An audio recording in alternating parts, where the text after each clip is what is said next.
jornalistas, que conversa com jornalistas esportivos, que falam sobre suas vivências, fala sobre os bastidores do jornalismo esportivo, de transmissões em estádio, em estúdio, enfim. E hoje, para este quadro, tenho aqui a honra de ter Jonathan Machado. Já trabalhei com ele na Rádio Itapuã Esportes e Antena Mix. Atualmente ele também está brilhando no Porto Alegre 24 horas. Agradeço então pela tua participação e boa noite, Jonathan. Fala, Matheus. Fala, galera. Obrigado por chamar para essa entrevista, viu? Boa noite, né? Primeiramente, o pessoal que tá ligado aí na transmissão, que depois vai acompanhar pelo YouTube, né? Matheus, entrevistas aí. Eu já vou deixar o convite já de primeiramente, viu? Mas o pessoal já ir se inscrevendo no meu canal, curtindo, compartilhando com a família, os amigos e tal. Porque assim dá uma dinâmica maior, te ajuda a dimensionar ainda mais o conteúdo. E vamos nessa, que agora a gente vai responder aí as perguntas e vai trazer o melhor dos bastidores. Muito bem. Jonathan, referente a essa questão que é o intuito desse programa, que é saber mais sobre a história de jornalistas, eu gostaria de saber como que começa a tua história na questão do jornalismo esportivo. Como que tu opta pela questão de rádio e pelo que eu pesquisei bastante, tu atua tanto na questão da reportagem, que eu já tinha trabalhado contigo nesse quesito na própria Itapuã, como também como locutor. Como que é direcionado, então, esse teu caminho de entrar no jornalismo esportivo e buscar essas funções? Todo mundo tem uma história, né? A partir dos 14 anos de idade eu tive a minha. Aos 14 anos isso fez 13 anos atrás, justamente o episódio 13, né, desse programa.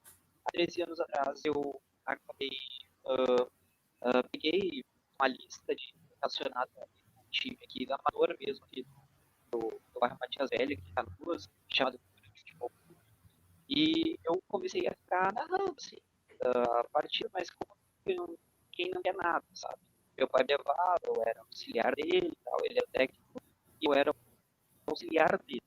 E daí eu fazia só por fazer. Daí, quando surgiu, aos 18 anos, teve um amigo meu que indicou a OCIP, foi chamada ETEC, né? Que é onde a gente faz para tirar o DRT, de locutor entrevistador, apresentador e tal. E ali eu comecei a começar a mirar voos mais altos. Eu fiz o curso, me apaixonei por fazer rádio, me apaixonei por ficar em frente de câmera, por querer fazer transmissões esportivas, e daí eu conheci lá um colega, era o Luiz Soares, trabalhava na rádio web de Olho nos Esportes, ele ainda existe, né, de Sapiranga, e daí o Luiz me ofereceu uma vaga, né, para trabalhar com ele como repórter. Trabalhei com ele de 2015 até o ano de 2017, por aí. Depois fui para a Rádio Estação Web, né? Isso comecei fazendo amador, né? Comecei fazendo futsal, futebol 7, tudo amador.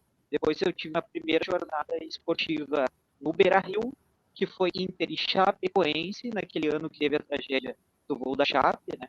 E foi a despedida até mesmo do goleiro Alisson, do Inter, um empate 0-0. E também tive minha primeira partida pelo Grêmio, né? Grêmio e Flamengo 1-0, ou do Fred, o Carequinha Fred até mesmo.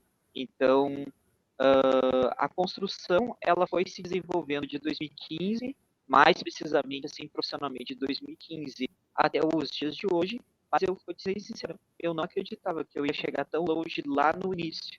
Mas caminhando de pouquinho em pouquinho, começando como repórter, depois comentando um pouco as partidas, apesar de eu não ser lá aquele comentarista, né? Não entendo muito da parte tática do futebol, mas sendo também um narrador, me arriscando, tentando de qualquer maneira romper essas barreiras, né? Tentando procurar me estruturar mais, tentando estudar mais as questões, aí eu já fui me tornando hoje narrador pelo lado do Grêmio Porto Alegre 24 horas. Muito bem. E realmente é um desafio a questão do jornalismo esportivo. A tua história, pelo menos, eu me identifico com algumas questões, porque eu tenho mais ou menos essa mesma faixa etária, eu tenho 26 anos de idade. Comecei a fazer a questão de jornalismo esportivo ainda quando estava no Editorial J, que foi lá em 2015, que eu comecei com transmissões de Inter e Grêmio, que convocavam ali um dos jornalistas para ter essa possibilidade. Depois da faculdade, tive a oportunidade na Rádio Ouvinte. Tive a oportunidade também, depois da Rádio Ouvinte, na Rádio Itapuã. E atualmente estou investindo no meu canal do YouTube. E é bem importante o que tu disse, a questão de que está sempre buscando aprimoramento e como que a gente vai crescendo, evoluindo. Acredito eu que tu, quando pela primeira vez esteve, por exemplo, num estádio e teve essa experiência de, não, eu estou numa zona mista, não, eu estou conversando com um jogador, enfim, eu estou numa coletiva, dá também uma cancha importante. Eu acho também importante esse registro para o pessoal que quer saber mais sobre jornalismo, como que se portaram e como que tu foi aprendendo com essas experiências em estádio, por exemplo. Pois então, meu primeiro dia no Brasil, eu nem sabia por onde entrar, né? Porque a gente sabe de todos os portões que tem o Beira-Rio, mas não sabia o acesso. Aí eu fui juntamente com o pessoal da Rádio Web de Olho nos Esportes, né? A gente foi ali pela parte mais do estacionamento, que fica o policiamento de imprensa, só que é tudo tu ficar maravilhado, sabe? Porque tu olha para um lado, tipo, cara, eu tô aqui, é sério que eu tô aqui? Não, parece que não cai. Parece até mesmo, até os dias de hoje, né? Quando você vai no Beira-Rio, você vai na Arena, ou você vai mesmo no estádio do Noia, no estádio do Vale, o Cristo Rei. Já fui para o estádio do Antônio Davi Farina, em Pianópolis.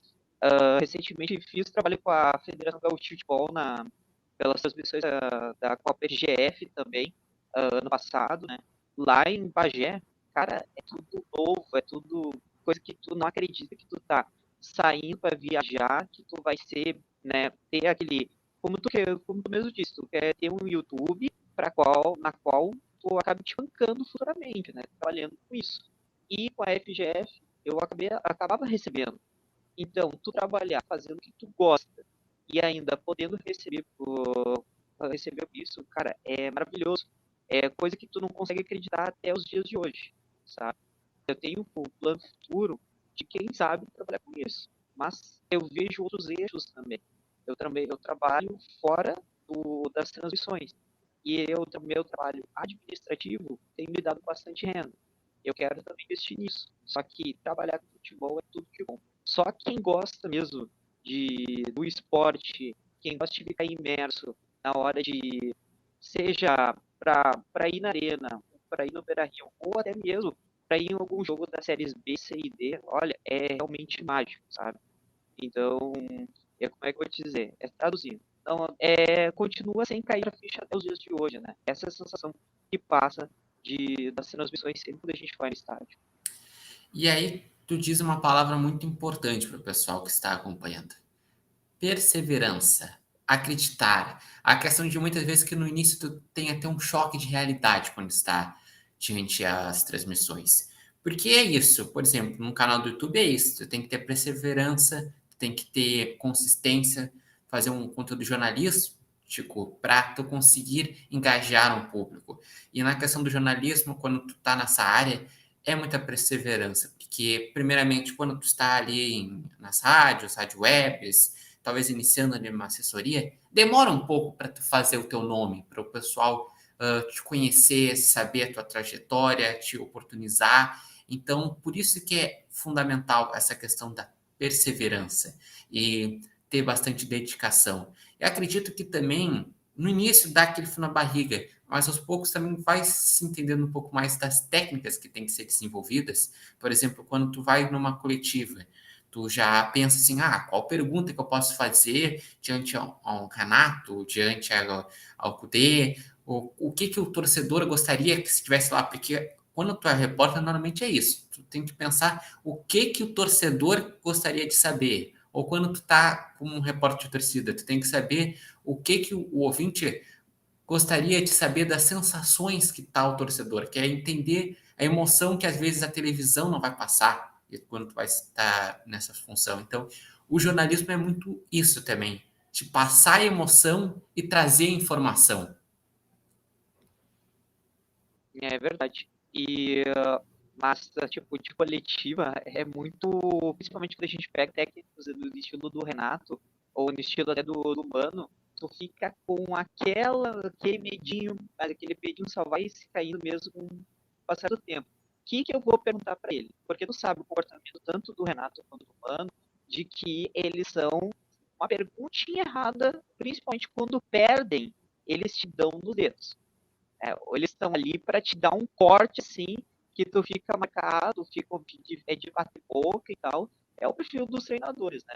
Nenhum treinador gosta de perder, acredito eu, mas faz parte do jogo. Tem que perder para o outro seguir avançando para ter o seu caminho, né?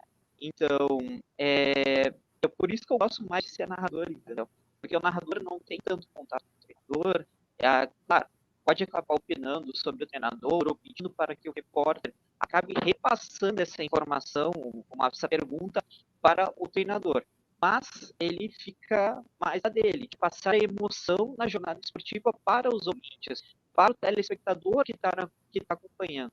Eu tenho mais um estilo rádio, meio que te falar alto, estou tentando me adaptar o estilo streaming, né, que é meio que uma mescla disso, de rádio com televisão, que televisão normalmente é mais pausado, por já apresentar a imagem, né, o streaming não, como a gente não tem os direitos autorais, né, somente os grupos de detentores dos direitos de imagem conseguem transmitir ali para o telespectador, a gente faz meio estilo rádio, só que como tá vendo, a gente já também dá aquela cadenciada, né? Fala onde está a posição da bola, fala em que lugar o jogador está atacando, se está atacando rápido, se está atacando devagar, se parou para pensar, se não parou para pensar, entendeu? Tem que também olhar o ambiente em volta, que é normalmente mais falado em imagem, porque quando a câmera ali só está focada em imagem no tubo. Só aí a mesma imagem que o narrador, que o repórter, que o comentarista está vendo, vai estar sendo repassado para o telespectador. Já na questão de fazer em streaming, tem a imagem somente dos componentes dos componentes do grupo ali, e os demais, e o pessoal não está vendo o que está se passando na Arena, no Beira-Rio, em outros estádios. Então, são capas muito diferentes, né? Mas que são vários ensinamentos, né? Eu nunca imaginaria também passar por isso, né? Reforçando de novo, é uma experiência maravilhosa. E ser perseverante naquilo em busca de estar lá dentro, de estar transmitindo futebol, é tudo. Exatamente. É um sonho a ser realizado e também é muito bom quando você começa a ver que vai ter reconhecimento e que o pessoal começa a entender teu estilo, do teu conteúdo. É uma sensação muito boa. Mas tu falou sobre a questão de tu preferir a questão da narração, até pela questão que tu falou de passar emoção e muitas vezes não tá nesse embate que é estar muitas vezes com o repórter, com o jogador, com também os próprios treinadores. E como é que é teu preparo pensando na questão de locutor? Como é que é a questão de o estudo que se envolve para ser o narrador, a pesquisa, a emoção, o comando de uma jornada? Como é essa experiência para ti? Cada vez mais, cada etapa mais um desafio, ainda mais quando tu vê que tu está sendo chamado cada vez mais. Por causa que o narrador ele tem que estar bem informado, assim nem não tanto quanto o repórter normalmente passa mais informação, mas tentando se mantendo pelo menos uma linha de base para não deixar a jornada aí cair, né? Olhar números nos sites seja o SofaScore, seja o Gol, né? Tentar dar uma analisada nas últimas partidas na qual os times na qual o time na qual tu vai transmitir o jogo, seja da dupla Grenal ou um representante gaúcho contra outro time, do confronto mesmo, sempre dar uma analisada nesses dois aí, pegando os últimos jogos. Tem também a questão de tu olhar outras partidas, porque às vezes a gente não debate só sobre aquele campeonato. Se tem algum outro assunto relevante, a gente vai tentar procurar se informar sobre o que de melhor pode repercutir naquela jornada esportiva. Por exemplo, eu estou transmitindo um jogo, por exemplo, que nem vai acontecer semana que vem, Grêmio Atlético Paranaense. Mas se por acaso tiver acontecendo uma decisão, o Juventude vai estar em campo contra o Sport, né, pela Série B. Ou, por exemplo, o Brasil está numa disputa de medalha de ouro inédita nos Jogos Olímpicos. Então, tem sempre que se olhar adiante, entendeu? Tem que sempre ficar se informado pelo menos um pouquinho de tudo. O foco principal é a partida, mas repassar o que está em torno, vai levar de informação relevante para o telespectador, isso também tem que ser olhado. Pelo menos é o meu ponto de vista. Exatamente, até porque o locutor, o narrador, ele vai ser o comandante de uma jornada, ele que vai acionar o plantão para trazer as informações de forma geral, vai acionar o repórter para cada lance, vai acionar o comentarista, enfim, ele que vai. Dependendo, ele vai ser o cara que vai repassar a informação, né? Porque às vezes a gente não tem plantão. Aí, se, por exemplo, trabalha entre dois, o narrador e o comentarista, normalmente a gente deixa o comentarista falando sobre o assunto, mas aí a gente repassa a informação mesmo o narrador. É, o que chamamos muitas vezes em transmissões de dupla função. Eu muitas vezes já fui repórter junto com comentarista, repórter junto com plantão, comentarista junto com plantão. Eu só não exerço a função de narrador porque eu vejo o seguinte: narrador, apesar de ter todo um estudo, toda uma desenvoltura, eu vejo que também tem um estilo, tem um padrão. Tu precisa também ter esse hábito. E eu a minha forma de comunicar, eu me vejo às vezes mais até como eu faço aqui no YouTube, como um apresentador de um programa, um debatedor, um comentarista, do que o narrador, porque o narrador tem que transmitir as emoções, tem que estar aquele ritmo, tem que. E eu não me vejo nessa característica. Mas é importante frisar, Matheus, que todo mundo pode ser narrador. Uma coisa que eu aprendi, ter feito curso até mesmo de narrador, o Daniel Oliveira, que hoje está na Bandeirantes, o Thiago Suman, que está com o pessoal da Rádio ABC, e com o Ramiro Uschel, né? O Ramiro até inclusive está trabalhando no hospital mesmo, que eu trabalho também, é que não há voz certa para ser narrador. Tu constrói a tua voz de narrador. Porque se a gente fosse seguir muito no padrão, é aquele tipo de rádio, né? Que tem que processar um pouco mais a voz, tem que ter aquela voz de locutor para poder ir transmitindo a partida. Não, não é bem assim. Às vezes o cara tem uma voz mais não tão rouca, né? E não robusta, assim, mas tem uma voz na qual consegue fazer uma boa jornada esportiva, consegue agir com rapidez. Então, é sempre isso que eu falo na questão de acreditar que tu pode fazer as coisas. Se tu tem vontade de ser narrador, tu vai ser narrador. Se tu tem vontade de apenas ser repórter, comentarista, tudo bem, mas isso tem que vir de ti. Tu não pode te dizer que tu não vai fazer as coisas. É tu que te determina os seus caminhos. Né? Sim, É sim. claro que apresentar eu também gosto de apresentar. Né, questão de programa e tudo e tal, prepara todo o roteirinho ali, deixa as perguntas separadas, o nome do entrevistador e tal, alguns outros dados ali para ser debatido durante a entrevista ou no próprio programa e tal, mas é aquela questão de não ter limitações. Exatamente, mas eu vejo muito na questão de que eu não me vejo. Todo mundo pode ser narrador, mas eu não me vejo muito no perfil de narrador. Eu me vejo que eu me encaixo muito melhor na questão de repórter, de trazer informação, de comentarista e social media, que é uma função que muitas pessoas às vezes pensavam: o que é essa função? Às vezes, quando eu vou explicar para os meus pais, ou principalmente para uns parentes um pouco mais distantes, meus avós, enfim, explicar o que é ser o social media é um pouco mais complicado, porque social media muitas vezes nem se tem tantas transmissões, que é o registro de vídeos, o registro de imagens para gerar num canal do YouTube e para tu gerar para as redes sociais e ter um engajamento. Por exemplo, eu agora nesse último final de semana estive no Grenal fazendo a cobertura e o que gerou mais engajamento foi eu estar registrando as torcidas de Inter e Grêmio quando saiu o gol,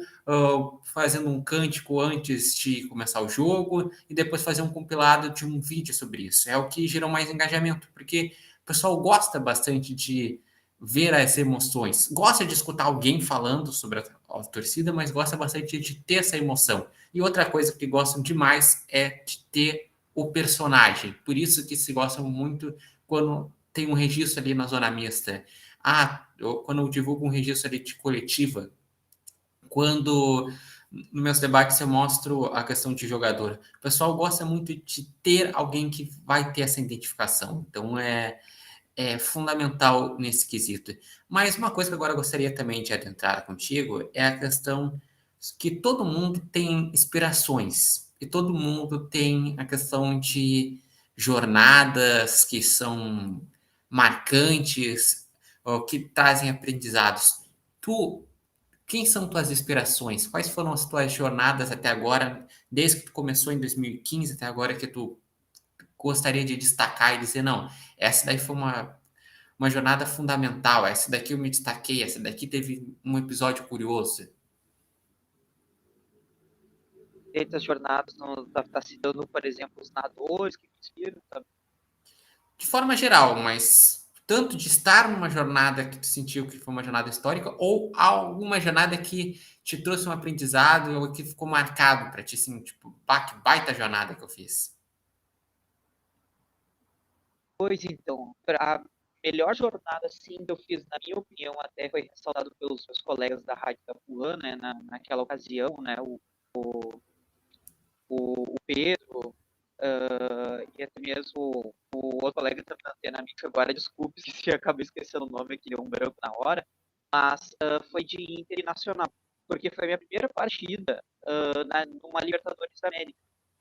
Foi 2-2 a partida, e teve coisas positivas e coisas negativas, mas que foram marcantes.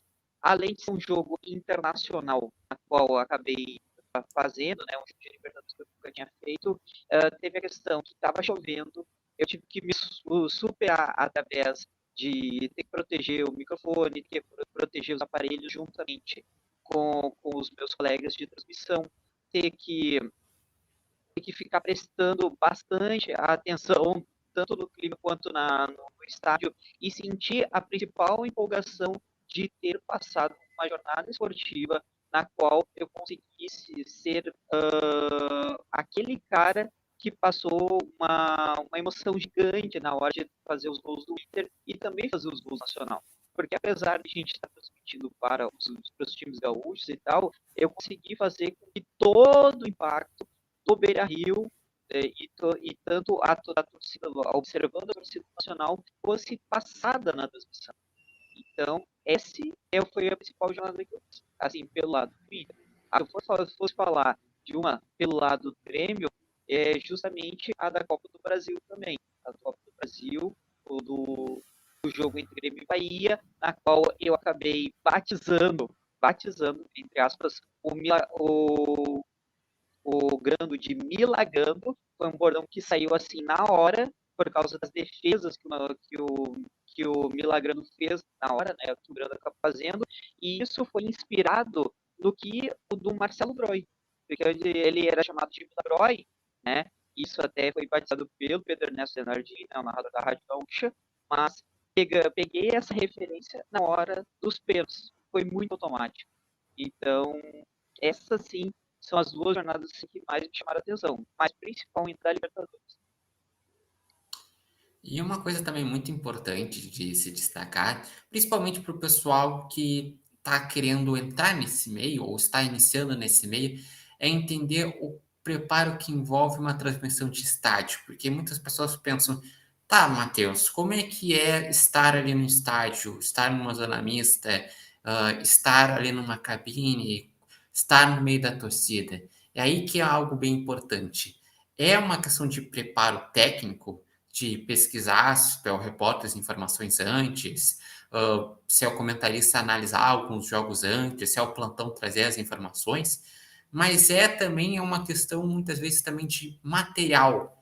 Por exemplo, quando tu tá numa rádio web, tu tem a questão, muitas vezes, de montar uma mesa de áudio, de conectar uma mesa de áudio, se tu é o repórter de torcida, de ter aquele material de retorno, porque quando tu tá na torcida, 40 mil torcedores, tu não vai escutar, então tu tem que ter um retorno muito bom e tem que ter um material adequado. Se tu tá na zona mista, também tem que ter um microfone que capta numa distância longa. Então, é importante também destacar para o pessoal a importância também técnica, além do preparo te pesquisa a questão técnica que envolve uma transmissão?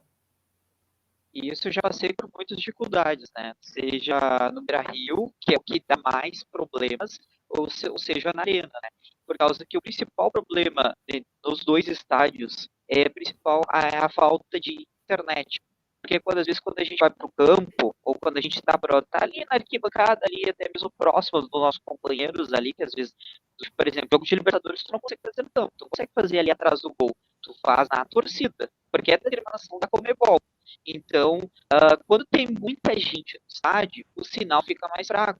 E às vezes, se tu não anuncia, às vezes, como a escalação sai uma hora antes de toda a jornada esportiva, às vezes sai um pouquinho atrasado, às vezes sai um pouquinho antes, mas como tu tem que sempre estar atento, aí tu fica o tempo todo ali observando as redes sociais do clube para ver se já saiu a escalação, só que às vezes eles não colocam e acaba falhando a rede de internet. Ah, mas não tem Wi-Fi no Brasil, Arena?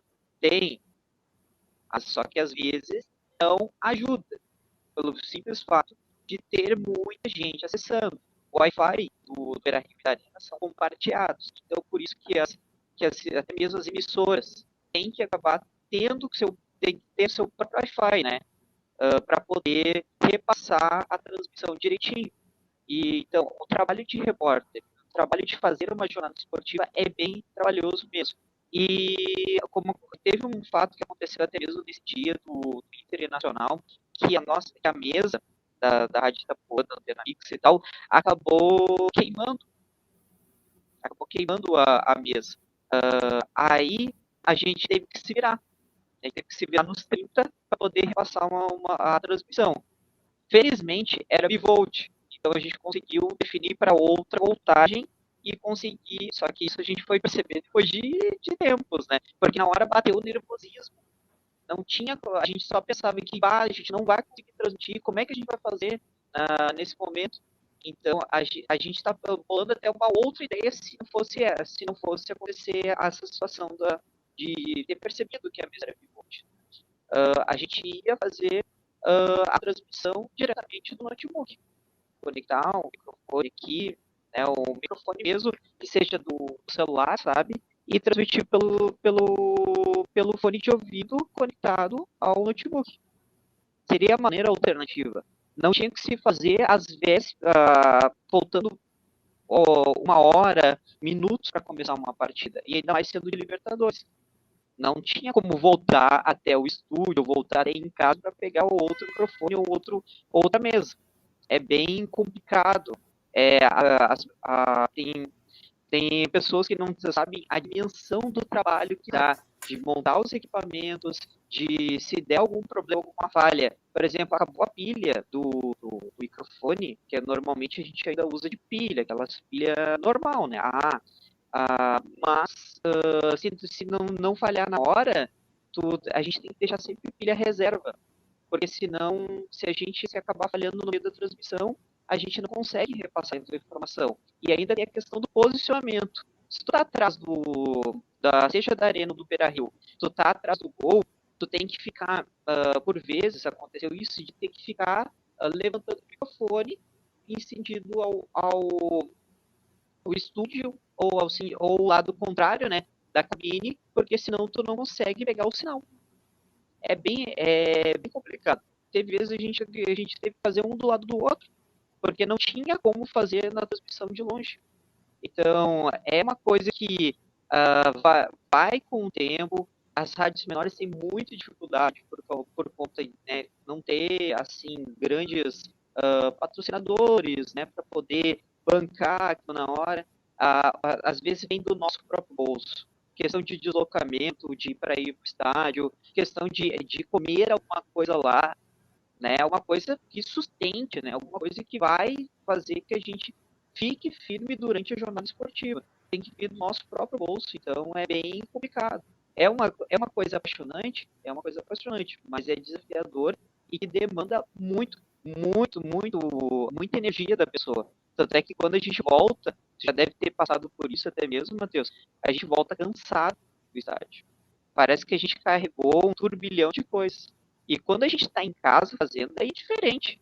A gente separa, que nem a gente fez ali o jogo do Itapuã, né, Cruzeiro e Grêmio, né, pela Copa do Brasil. Eu tava aqui do meu lado, uma xícara de café, um copo de água, uma garrafinha d'água ali, e repassando transmissão. É mais tranquilo. Só que do estádio é muito diferente. Além do credenciamento, você tem que chegar 3 horas antes, 4 horas antes, para poder estar ali, preparado para o credenciamento, para chegar na cabine, deixar as coisas separadas, ver se tem alguma atualização de informação e depois ir lá para baixo para ver se tu conversa um pouco também, troca ideia com os demais colegas para ver se eles também têm uma informação que pode te ajudar a compor a jornada esportiva. É um trabalhinho chatinho, mas que é recompensador. Não, mas é bom também trazer esse relato justamente para o pessoal que está entrando, muitas vezes não tem a noção de o quanto que envolve a questão técnica e desses preparos. E algo fundamental é a primeira grande noção que eu tive quando fui fazer transmissões de rádio web foi essa, foi a notoriedade de, nossa, como que envolve processos, como que envolve uma organização, como que envolve um planejamento técnico de materiais, como que envolve a questão de pessoal, de custos, é toda uma questão de planejamento que envolve a questão da transmissão, fora a questão de que tu tem que se credenciar para anualmente poder fazer transmissões com a SEG, fora as questões que o pré-credenciamento costuma ter que ser 2 dias antes, quando são jogos de Gauchão, jogos de Brasileirão, se a Libertadores é mais tempo ainda, então é todo Entre um uma preparo. semana e 15 dias, né? Também, quando é Libertadores, uma semana e 15 dias, como foi nos jogos agora do Inter na Libertadores. Ou seja, é um grande trabalho que se desenvolve, mas também é um grande aprendizado, porque depois quando tu daqui a pouco possa ter a oportunidade de trabalhar, tu sai das rádio web, sai do teu projeto e daqui a pouco, ou o teu projeto ganha uma consistência e tu vai para as rádios ali, que são as potências que se tem atualmente, Gaúcha, Bandeirantes, Grenal, Guaíba, enfim. Se for para uma dessas, tu já chega também bem tarimbado e com conhecimento de dizer, olha, se me precisarem me mandar como um correspondente e que vai viajar, eu tenho noções de como montar uma mesa. Isso é importante. Isso é bem importante. E isso até é uma pergunta que eu ia fazer para ti. Por exemplo, quando tu foi fazer viagem para o interior ou para outros estados, porque sabe muito do glamour que se tem da dupla Grenal, apesar de que a gente falou da questão estrutural da internet, que às vezes tem, mas tem toda uma questão de, pô, é uma sala de entrevistas de primeira qualidade, zona mista de primeira qualidade, estádios com bom capacidade. Como que é, por exemplo, fazer um jogo no interior? Como que é fazer um jogo no Zequinha, do Noia? Então, como que é esse preparo? Já teve alguma transmissão que, como viagem, foi só tu? Então, tu teve que montar, tu teve que... Ou não teve ainda essa experiência? Essa experiência aí de eu montar, não tive ainda, tá? De dar o próprio mesa e tal, eu sempre ajudava. Sempre tinha alguém ali que colocava ali, ajustava o microfone, ajustava o áudio. Já tive curiosidade até mesmo de aprender como montar uma mesa direitinho, deixar a transmissão zero bala. Mas eu fazendo ali, virando, não teve não, tá? Mas é bem complicado no interior, porque se a gente já não tem na área a disponibilidade da internet, do Wi-Fi, mesmo que às vezes por vezes caia, no interior é um pouco diferente. Tem estádio que não tem Wi-Fi. Então tu tem que tirar com modem, ou até mesmo o teu próprio Wi-Fi pago para poder fazer a transmissão. Normalmente é modem. Eu pego o modemzinho, coloco ali, numa marca X e tal, e que tenha uma boa capacidade de internet para poder fazer a transmissão quando é no interior do estado.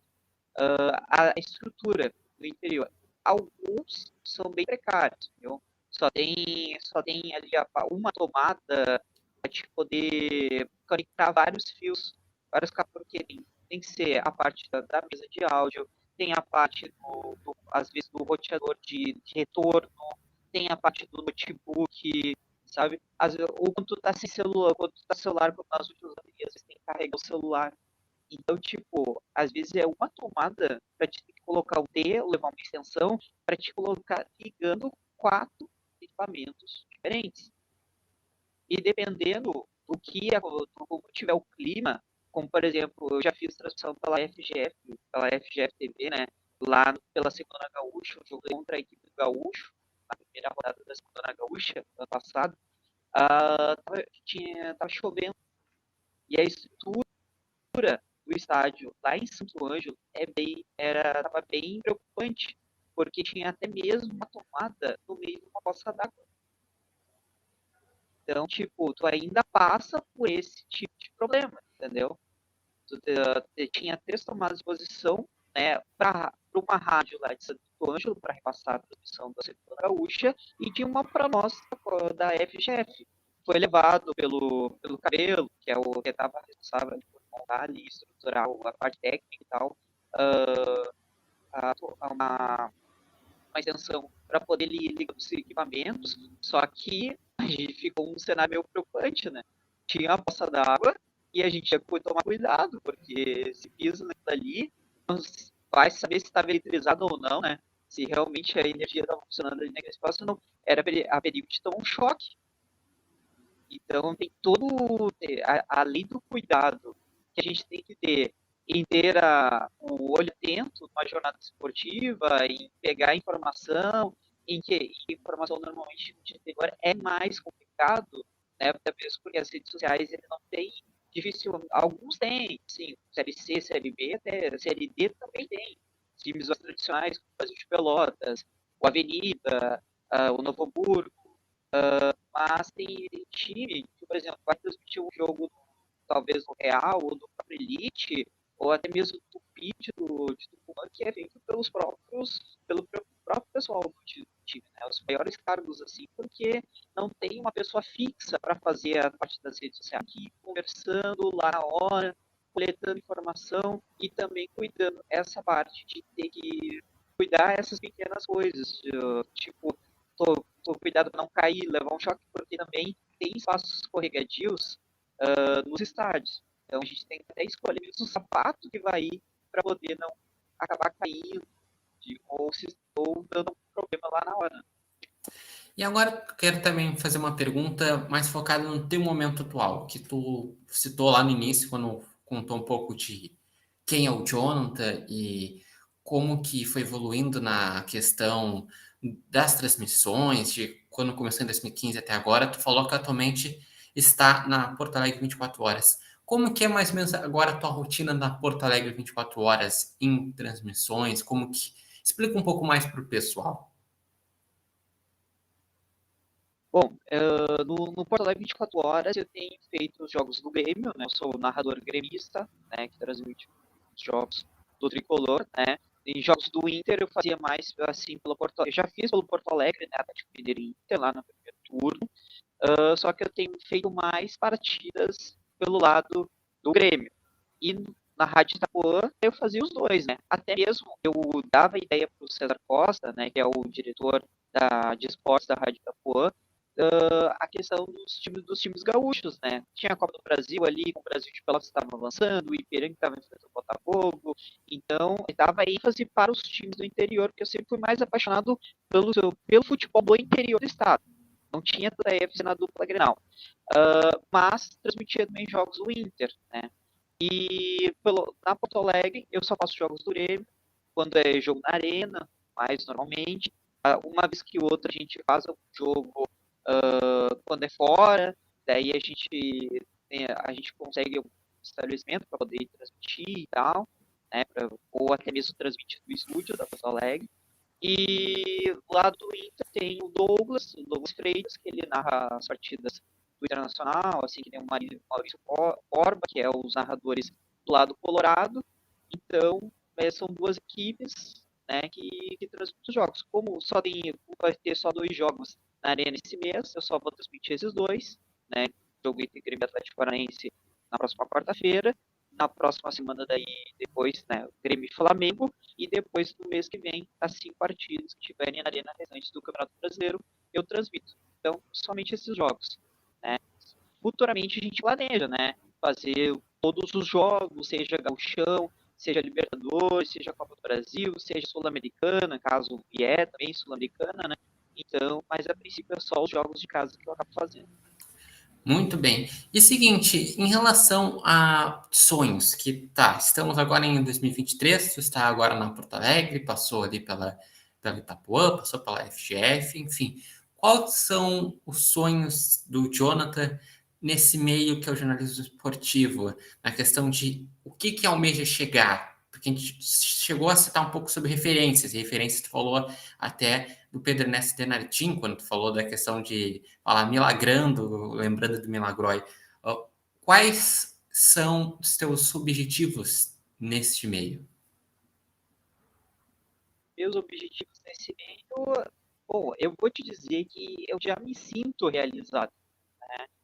Por estar indo na arena, por estar, por vezes ter ido no BR transmitir jogos, por ter ido nos estádios do interior, porque eu gosto de viajar, é uma das minhas paixões, né? Viajar e também assistir, transmitir futebol, é ótimo. Só que se eu tivesse uma pretensão maior, seria com certeza, assim como todo mundo, que nem todo mundo tem, de chegar uma grande e transmitir ou fazer ou ajudar a Porto Alegre, por exemplo, a chegar numa patamar maior, sabe? Esse seria chegar ao ponto na qual a gente consiga fazer voos mais altos, a gente consiga transmitir fora do estado, até mesmo fora do país, se der, né? Para fazer esse tipo de transmissão de jornada que ajude a alavancar e que a gente consiga se sustentar com o nosso próprio esforço, né, dentro do jornalismo esportivo, né. Eu tenho, como eu tinha dito durante a entrevista, eu tenho outros planejamentos também, caso isso não dê certo, né, mas essa seria a minha pretensão no momento. Mas se eu chego, pelo fato de já ter chegado aqui, de transmitir jogos do Grêmio, de estar nesse meio esportivo, para mim é como se o objetivo já tivesse sido atingido.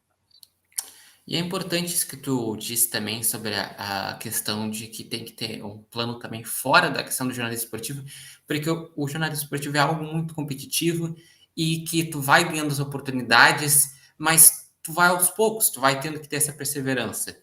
Tu citou que, além da questão do jornalismo esportivo, tu tem também a área administrativa que tu está. E isso é uma realidade de muitos jornalistas esportivos que estão, por exemplo, em rádio webs, que estão começando seus canais do YouTube, como é a minha realidade. Então, para vocês que depois vão me acompanhar ou que estão me acompanhando, muito provavelmente no início vão ter essas questões de estou fazendo transmissões, mas o trabalho que me dá mais consistência às vezes é algo fora. Até que num certo ponto tu ganha um nome, tu ganha consistência, tu ganha um engajamento a ponto de poder se transformar. Por exemplo, para chegar num Baldaço, para chegar num Farid, num CCD, num JB, enfim, todos esses que estão no canal do YouTube, tem que antes comer muito arroz e feijão, então tem que estruturar, tem que trazer debates, trazer entrevistas, trazer cards de qualidade,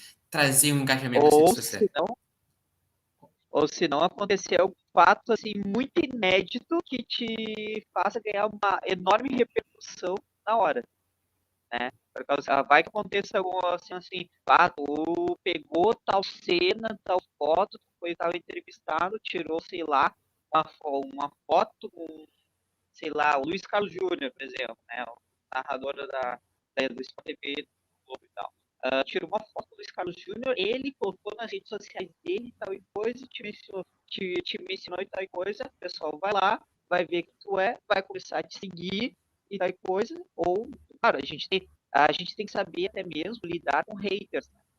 Tem gente que vai gostar do nosso trabalho, tem gente que não vai gostar do nosso trabalho. E isso é normal. Então, e às vezes é melhor ouvir os haters, por causa que a gente pode saber aonde melhorar, ver se eles têm razão e até mesmo lidar psicologicamente com isso. Eu já tive jornadas esportivas na qual eu acabei ficando mal com um certo comentário. Esse cara não entende nada, não sei o que e tal, e eu absorvi aquilo. E eu acabei passando isso na transmissão, e isso é ruim, sabe? A gente tem que lidar com esse lado psicológico. A gente fica com medo ao a gente ficar cada vez mais famoso, a ficar mais visível, né, cada vez mais assim na mídia, por causa que a gente pode acabar afetando nossa família, né? Porque não é somente a nós que afeta. À medida que vai crescendo na vida, tua família também vai sendo atingida, né? Seja pelo lado positivo ou pelo lado negativo. Então é uma faca de dois gumes que infelizmente a gente tem que saber lidar. Quem trabalha na Gaúcha, por exemplo, ou trabalha no Grupo Globo, eu vi o caso do Richarlison, por exemplo. O Richarlison, ele, apesar de tudo que ele fez pela seleção brasileira, ter ajudado a conquistar o Hexa e tudo, ao Penta, perdão, a conquistar o Penta e tudo, o cara é criticado pelo pessoal dele, entendeu? Então a gente é pessoa que tem uma vida pessoal exclusiva. Então é bem complicado de tu.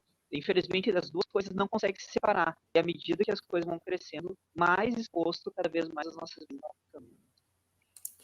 Até por isso que eu, no meu pessoal, eu criei a opção de ter o Instagram profissional e o Instagram pessoal. Porque eu notei que no início, quando eu comecei nessa questão de redes sociais, era muito misturado.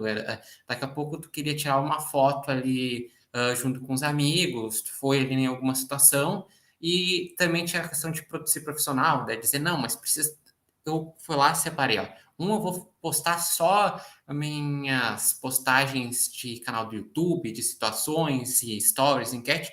Outro vou postar quando achar relevante, eu saí, foi alguma coisa, e etc. Isso é bem importante nessa questão, porque no jornalismo, vocês que também estão escutando, que sonham em ser jornalista, tu vai ter que lidar muito com a questão de estar na mídia, de tu se transformar relevante, da questão dos haters, e aí uma coisa dos haters, às vezes é importante escutar, mas é necessário ter um filtro.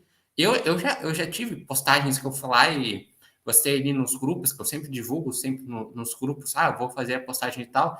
Algumas diziam comentários, interessantes, outros eram comentários mais de haters, só que daí muitas vezes tem que ter um filtro. Faz sentido o que foi dito ou foi dito só por machucar? Que haters, tem muito haters que também fazem isso. E também você tem que ter uma análise crítica observando também outros profissionais que trabalham. Quando eu vejo nas redes sociais, eu também tenho referências. Eu vejo, por exemplo, que divulgar conteúdo nas redes sociais, hoje em dia eu gosto muito do Brownie, que divulga no TikTok, do Dan Lessa, que faz conteúdos de alta qualidade.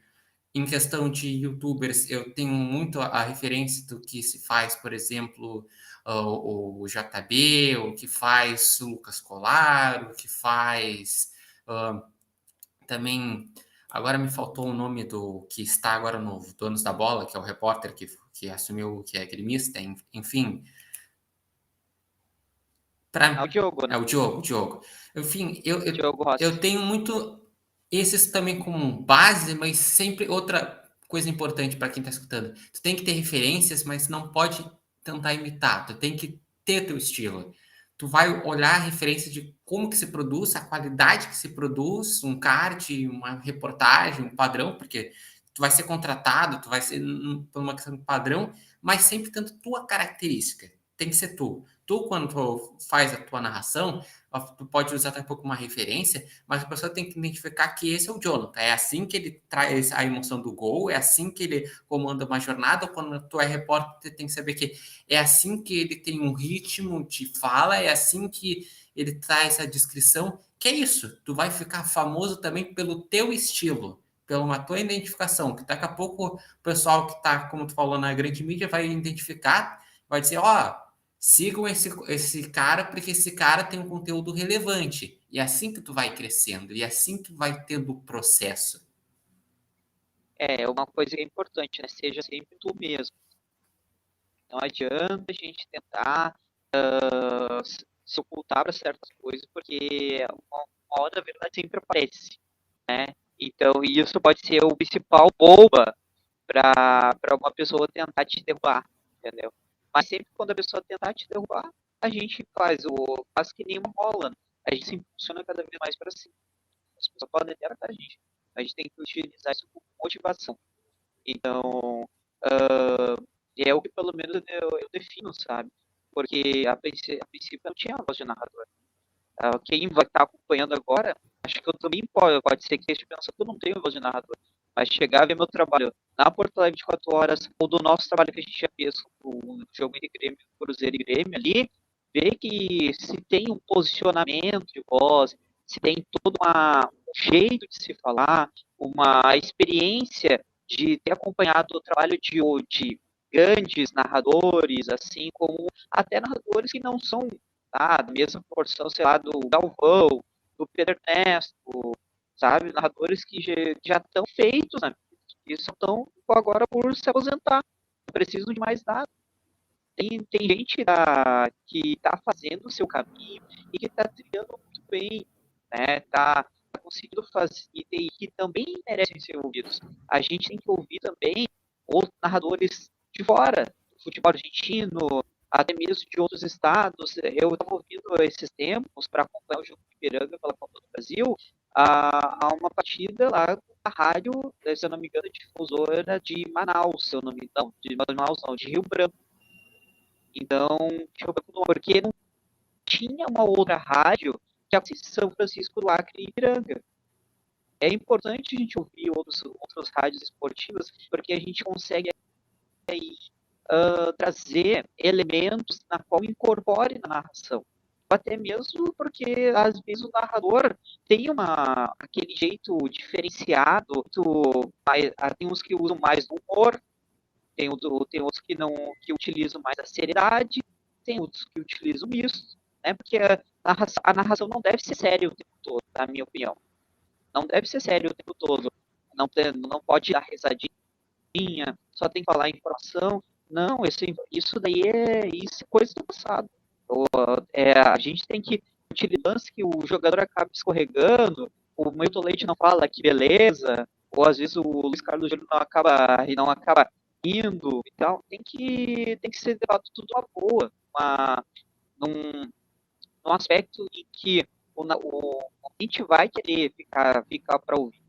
Então, não dá para levar tudo a ponto de faca. Tem que se levar tudo mais na calma, mas, claro, mantendo sempre uma seriedade nas informações e um bom humor na hora de repassar a jornada esportiva.